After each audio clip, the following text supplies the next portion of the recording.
Hey everyone, welcome back to my channel Commerce and Management Studies.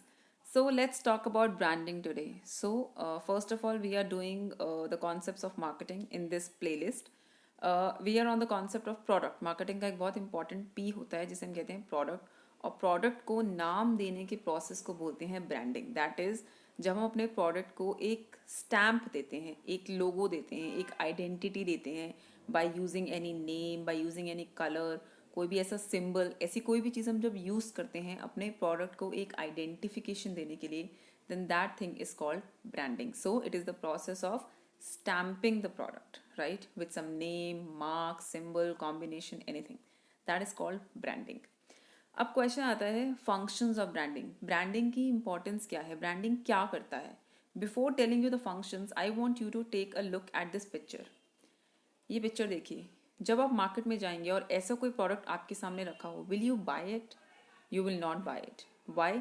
क्योंकि इन products की कोई आइडेंटिटी नहीं है, कोई लोगो नहीं है, कोई आइडेंटिफिकेशन मार्क नहीं है. I will not trust these products because simply they are not branded. That is the importance of branding today. So to sum it up, ये होते हैं फंक्शंस ऑफ ब्रांडिंग. पहला होता है प्रोडक्ट डिफ्रेंसिएशन. ये हमारे प्रोडक्ट को बाकी के प्रोडक्ट से डिफ्रेंशिएट करते हैं. Branding is a kind of advertisements, यानी कि एक तरीके से एडवर्टाइज भी करता है कि प्रोडक्ट कहाँ से आया है, किस कंपनी को बिलोंग करता है. ब्रांडिंग इंश्योर करता है कि प्रोडक्ट्स बेटर क्वालिटी के होंगे बिकॉज वो प्रोडक्ट्स एक आइडेंटिफिकेशन मार्क के साथ आए हैं. वी नो कि इसका मैन्युफैक्चरर कौन है, मैन्युफैक्चरर उस प्रोडक्ट की रिस्पॉन्सिबिलिटी ले रहा है. So that's called better quality. Branding हमारे गुड्स को प्रोटेक्शन भी देता है कि मार्केट में उसकी डुप्लीकेसी, उसकी कॉपीज अगर आती हैं तो हमें पता होता है कि वो नॉन ब्रांडेड है और ये ब्रांडेड है, तो हमारे गुड्स को प्रोटेक्शन मिलती है.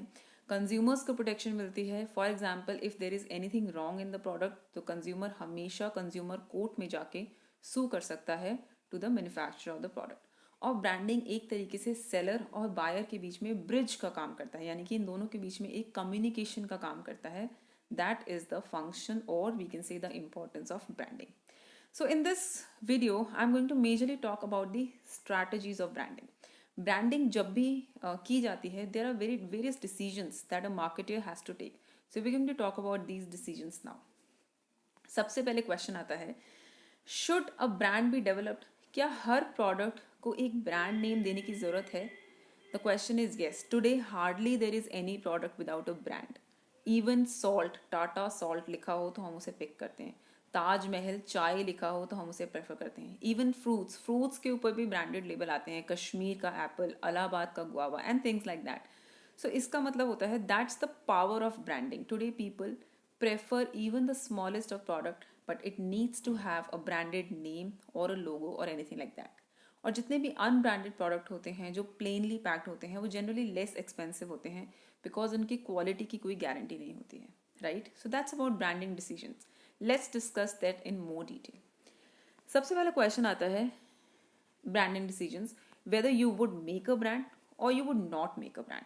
इफ़ यू आर डिसाइडिंग कि हमारे प्रोडक्ट का कोई ब्रांड नहीं होना चाहिए, I am just going to make the product and plainly pack it and sell it, then it's fine, it's completely different.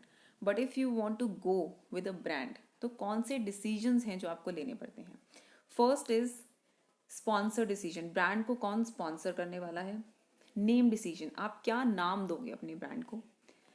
Strategy, किस तरीके की स्ट्रैटेजी आप अडॉप्ट करना चाहते हो अपने सभी प्रोडक्ट्स की ब्रांडिंग के लिए. एज वी हैव सीन, हमने एक कॉन्सेप्ट पढ़ा था जिसमें हमने प्रोडक्ट लाइंस को डिस्कस किया था, हमने प्रोडक्ट मिक्स को डिस्कस किया था. विच सेड कि कोई भी कंपनी कभी भी एक प्रोडक्ट लॉन्च नहीं करती है. Right. They come up with a variety of products.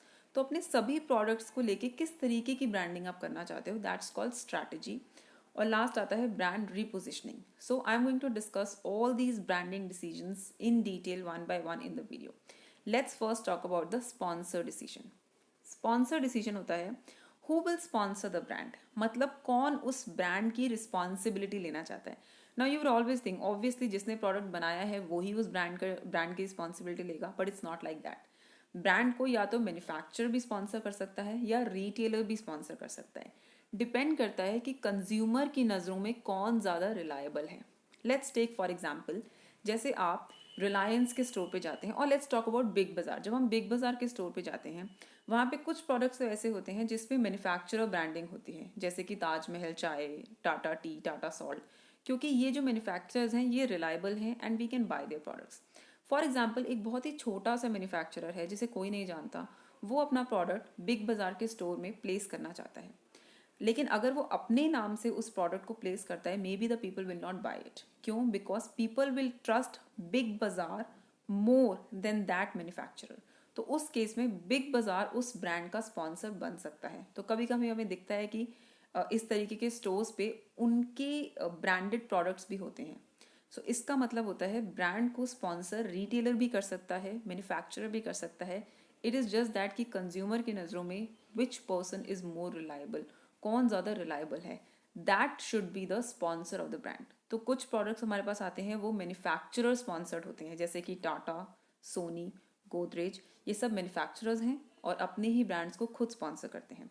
On the other hand कुछ रिटेलर्स ऐसे हैं जिनकी मार्केट में इमेज बहुत अच्छी है, ये प्रोडक्ट्स बनाते नहीं हैं बट सिर्फ सेल करते हैं और ये उन प्रोडक्ट्स को अपनी ब्रांडिंग देते हैं, जैसे कि वॉलमार्ट, बिग बाजार etcetera. So the brand can be sponsored by a manufacturer or a retailer, anybody. So that's the first decision called brand sponsor decision. Second decision आता है brand name decision. अब बात आती है कि ब्रांड को आप नाम कैसे देना चाहोगे. So there are various ways in which you can name the brand. Let's see one by one. First आता है individual brand name. इसका मतलब होता है आप अपने हर प्रोडक्ट को एक अलग नाम दोगे. Here an individual name is given to each product of the company. For example HUL ये पॉलिसी फॉलो करता है, वो अगर कोई नया सोप लेके आता है तो हर सोप को अलग नाम देता है, Lifebuoy, Rexona, Liril, Pears, Lux etcetera. PNG भी यही पॉलिसी फॉलो करता है। ये होता है हर प्रोडक्ट को अलग ऑल टुगेदर डिफरेंट नाम देना। इसका बेनिफिट ये है कि अगर आपका एक प्रोडक्ट फेल कर जाता है, if one product is not good in the market, it will not effect the reputation of the entire company. For example HUL 1960 में फ्रोजन पीस के कॉन्सेप्ट के साथ आया था और उन्होंने उस प्रोडक्ट को नाम दिया था हीना, लेकिन वो प्रोडक्ट फेल हो गया। Although today frozen peas are a hit in the market, but at those times this product was a failure. But इसकी वजह से कंपनी की रेपुटेशन को कोई इफेक्ट नहीं आया, बिकॉज ये हर प्रोडक्ट को अलग ब्रांड नेम देते हैं। इसका डिसएडवांटेज ये है कि ये पॉलिसी बहुत एक्सपेंसिव है, आपको हर ब्रांड के लिए पूरी मार्केटिंग स्ट्रैटेजी अडॉप्ट करनी पड़ती है, right? So that's the first method, that is called individual brand name. Second होता है बिल्कुल ओपोजिट, जिसे हम कहते हैं ब्लैंकेट फैमिली नेम। इसका मतलब अपने सभी प्रोडक्ट्स को वन ब्रांड नेम हम देंगे। जो भी प्रोडक्ट हम लॉन्च कर रहे हैं we will use the same brand name. Sony, Philips ये स्ट्रैटेजी फॉलो करते हैं। इनके बहुत सारे वेरियस लाइंस ऑफ प्रोडक्ट्स आते हैं, लेकिन ये सभी प्रोडक्ट्स को एक ही ब्रांड नेम देते हैं, जो कि सिंगल ब्रांड नेम होता है। इसका बेनिफिट ये है कि आपका एक्सपेंडिचर्स बहुत लो हो जाते हैं, because you do not have to create marketing strategy for individually for each product, right? Disadvantage ये है that if one product fails, it can affect the sale of the other products as well, right? So that's called the blanket family name. It's completely the opposite of the individual name. Third way आता है जिसे हम कहते हैं separate family names. अब separate family names क्या होता है? इसमें कॉन्सेप्ट आता है प्रोडक्ट लाइन्स का। I hope you all know product lines क्या होता है। जो सिमिलर प्रोडक्ट होते हैं हम उन्हें एक प्रोडक्ट लाइन कहते हैं। तो इसमें क्या होता है, जो आपकी सिंगल प्रोडक्ट लाइन होती है उसे आप एक ब्रांड नेम देते हो, सेकंड प्रोडक्ट लाइन को डिफरेंट ब्रांड नेम देते हो। फॉर एग्जांपल रिलायंस क्या करता है, साड़ीज एंड सूटिंग्स उसकी एक लाइन है, उसमें उन्होंने सभी प्रोडक्ट्स को नाम दिया है विमल। रेडीमेड गारमेंट्स जितने भी रिलायंस के आते हैं उसमें उन्होंने एक ही नाम दिया है लेगेसी। कर्टेन्स जितने भी रिलायंस के आते हैं उनको नाम दिया है harmony. So this is called separate family name. Similar products को एक ही ब्रांड नेम दो। This strategy is followed by Reliance और इसका एडवांटेज ये है कि ब्रांडिंग की कॉस्ट सब्सटैंशियली रिड्यूस हो जाती है। Then comes the last strategy जिसे हम कहते हैं company name combined with individual product name. You can say it is a sum of individual naming plus blanket family naming. मतलब आप एक ब्लैंकेट फैमिली नेम तो यूज कर ही रहे हो, प्लस आप उसके साथ में इंडिविजुअल नेमिंग भी देते हो। So company legitimizes their own names, मतलब अपना एक कॉर्पोरेट ब्रांड नेम तो यूज कर ही रहे हैं हम, ऑन दी अदर हैंड हम हर प्रोडक्ट को एक इंडिविजुअल इमेज भी दे रहे हैं। For example Tata follows this policy, Tata steel, Tata salt, Tata T, Tata nano. This is the kind of strategy that can be followed, जिसे हम कहते हैं company name combined with the individual product name. So this is how you can name the product. So there are 4 ways by which the naming decisions can be taken. So we have done the 2 branding decisions. We have done sponsor decisions and we have done name decisions. Now we are going to talk about the strategy decisions. Strategy क्या follow करनी चाहिए. For example, अगर आपके बहुत सारे products हैं तो आप सभी प्रोडक्ट्स को किस तरीके से ब्रांडिंग देना चाहते हो. What strategy are you following. इसमें बहुत सारे तरीके होते हैं.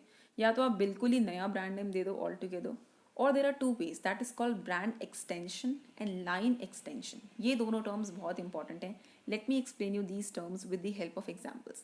सबसे पहले बात करेंगे लाइन एक्सटेंशन के बारे में. Now here okay, this is the kind of strategies that can be followed. Line extension, brand extension, multi branding and new branding. यहाँ पे मैंने एक grid बनाया है. What you can see from the grid is line extension, existing product and existing brand name. मतलब आपका product भी same है. आप जब same brand name use करते हो तो हम उसे line extension कहते हैं. Let's see the example first.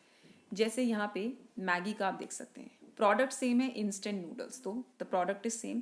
हम ब्रांड नेम भी सेम यूज कर रहे हैं. हमने सभी प्रोडक्ट्स को मैगी मैगी मैगी ही नाम दिया है, बट अलग अलग वेराइटीज हैं. First one is a normal noodles, second वाला है masala noodles, third one is oats noodles, then atta noodles, then no onion no garlic, then chicken noodles. मतलब सेम प्रोडक्ट है, ब्रांड नेम भी सेम यूज कर रहे हैं, बस हम उसमें डिफरेंट वेराइटीज ऐड करते जा रहे हैं. then this is called line extension. So same product, same brand name, but different varieties of products are added, then this is called line extension. ठीक है, ये होती है first strategy. Second strategy होती है brand extension. As you can see from the graph, brand extension होता है आपका brand name तो same है लेकिन products नए नए हैं. Let's see the example of that. जैसे कि डेटॉल. डेटॉल जब फर्स्ट टाइम मार्केट में आया था, it came with N antiseptic lotion जिसका नाम था डेटॉल. क्योंकि ये डेटॉल ब्रांड नेम बहुत ज़्यादा हिट हो गया, तो कंपनी जब डिफरेंट डिफरेंट प्रोडक्ट्स के साथ भी आई, they gave them it the same name Dettol. जैसे कि सोप लॉन्च किया तो Dettol soap, antiseptic cream Dettol, relief spray Dettol, bandage Dettol, liquid hand wash Dettol, shaving cream Dettol, sanitizers Dettol. मतलब different products but same brand name, then that is called brand extension. So that is the difference between line extension and brand extension. Line extension में आपका product name और product और brand दोनों same होते हैं, just varieties होती हैं. लेकिन brand में आपका brand name तो same होता है लेकिन products अलग अलग होते हैं, इसे हम कहते हैं brand extension. इन दोनों में एक मेजर डिफरेंस क्या है. लाइन एक्सटेंशन जनरली तब की जाती है जब कंज्यूमर्स को प्रोडक्ट में ज़्यादा वेराइटी चाहिए होती है. जब कंज्यूमर्स कहते हैं हम मैगी नूडल्स, अब हमें कुछ और टेस्ट चाहिए, तो कंज्यूमर्स की तरफ से जब ज़्यादा वेराइटीज़ की डिमांड आती है तो लाइन एक्सटेंशन की जाती है. ब्रांड एक्सटेंशन जनरली प्रोड्यूसर्स करते हैं जब उनका एक ब्रांड बहुत सक्सेसफुल हो जाता है तो उसी ब्रांड नेम को यूज़ करके वो नए नए प्रोडक्ट्स भी लॉन्च करते हैं. Then that is called brand extension. So these are two strategies. Third strategy होती है जिसे हम कहते हैं मल्टी ब्रांडिंग. मल्टी ब्रांडिंग का मतलब क्या होता है. सेम प्रोडक्ट है, आपका प्रोडक्ट सेम है लेकिन आप नए नए ब्रांड नेम्स के साथ अपना प्रोडक्ट लॉन्च करते जा रहे हो. जैसे मैंने आपको अभी एग्जांपल दिया था HUL का. HUL इसमें क्या कर रहा है, सेम प्रोडक्ट है सोप, लेकिन अलग अलग सोप्स को अलग अलग ब्रांड नेम देता जा रहा है. Lux, Pears, Dove, Liril. Oppo and Vivo, most of you might don't know but Oppo और वीवो दोनों स्मार्टफोन्स हैं और एक ही कंपनी से आते हैं, लेकिन उन्होंने सेम प्रोडक्ट को डिफरेंट ब्रांड नेम्स के साथ लॉन्च किया है. इसका बेनिफिट क्या होता है, आप लार्जर मार्केट को कवर करते हो. मतलब आपका product, your product is competing against your product only. तो इसमें अगर कंज्यूमर कहते हैं मुझे लक्स नहीं, मुझे पियर्स पसंद है, फाइन, दोनों केस में बेनिफिट HUL का ही है. कंज्यूमर कहता है मुझे ओप्पो नहीं, मुझे वीवो लेना है, in both the cases the benefit is with the HUL only. इस स्ट्रैटेजी को बोलते हैं multi branding. creating competition for your own product in the market and capturing the larger market. That's called multi-branding. That is the third strategy. और fourth strategy आती है new brand all together. मतलब product भी नया है और अपने brand name भी बिल्कुल नया लॉन्च किया है. That is called new branding. Here I give you the example of Reliance Jio. Reliance first time जब मोबाइल इंडस्ट्री में या टेलीकॉम इंडस्ट्री में एंटर किया तो उन्होंने बिल्कुल नए ब्रांड नेम के साथ उसे लॉन्च किया, जियो. So that is called new branding. New brand, new product and new name. So these are called the strategies. So in the branding decisions we have done three things. Sponsor decisions we have done, कौन sponsor करेगा. Naming decisions we have done, किस तरीके से आप brand को name कर सकते हो. And strategies we have done, what strategies can you adopt to name different brands. Last आता है brand repositioning. कभी कभी अपने brand को हमें repositioning भी करनी पड़ती है. आई हैव क्लियर वन, मैंने अपनी वीडियोज़ में एक कॉन्सेप्ट किया है प्रोडक्ट पोजिशनिंग. पोजिशनिंग का मतलब होता है अपने कंज्यूमर के माइंड में अपना प्रोडक्ट प्लेस करना.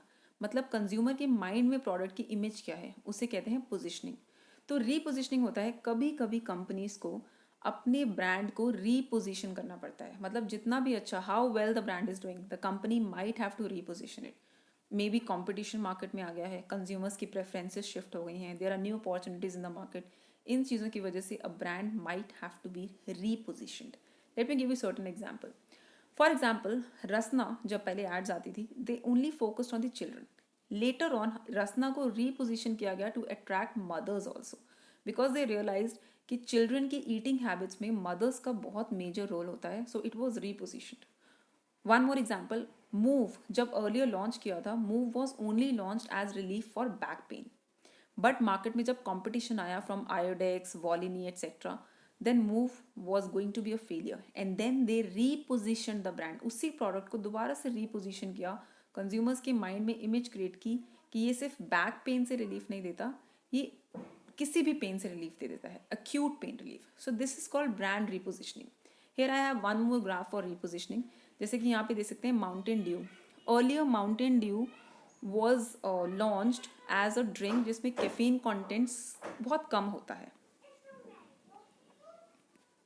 But later on, due to the strong competition from the products like Coke, Pepsi, जिसमें कैफीन कॉन्टेंट बहुत स्ट्रॉन्ग होता है, माउंटेन ड्यू जैसे ब्रांड को भी री लॉन्च किया गया या रीपोजिशन किया गया, that it also has a strong caffeine content to create an image in the mind of the customers.